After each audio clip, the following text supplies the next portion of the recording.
You know, for every honest borrower who can't pay their mortgage, there are those who weren't honest on their application form about their income.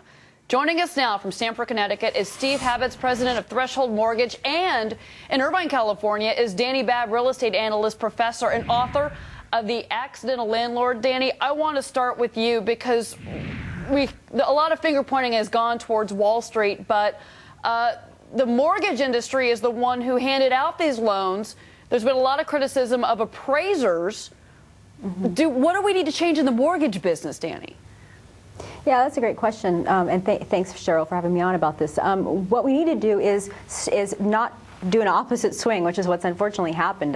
In the past, appraisers were basically on the side of the banks, and they were unfortunately going to one extreme, which was overvaluing property. As a result of all of these problems, they are now actually penalized if they overvalue property. And so they take a very drastic measure, and they do what's called a declining market value cut. So based on zip code, they automatically slash an appraisal by a certain amount. That is definitely causing a very significant problem in terms of borrowers being able to get money because they have to put more than 20% down. In some cases, that gets between 30 and 40%, which is pretty steep. Steve, is the mortgage market absolutely frozen? Right now, we're finding a lot more restrictions today than there were even 6 months ago. It just seems to be getting more and more stringent all the time. You heard Dani say you had to put between 30 and 50% down. Are you hearing that? Not in Connecticut. We're certainly not seeing that out here. However, there is talk about having all of the appraisals go through appraisal management firms, which are going to be looking to control costs. And I think that you're going to find that you're going to have less experienced appraisers out there in the marketplace, which will cause other problems. Dani, do you think we should be bailing out foreclosure victims? Do you think that we should just go in and just take their homes off their hands?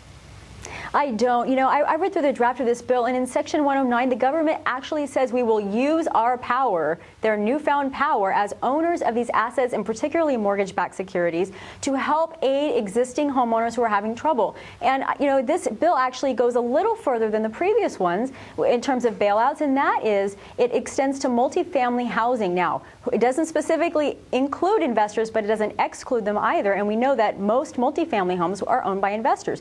In addition to that, there are provisions in here for tenants who are renting homes that are owned by people who are behind on their mortgages. And if the tenant is current, then the loan could potentially be frozen for that homeowner, which is a really big problem. I do not think we should be bailing people out now. So, Steve, final word. How do you unfreeze this system?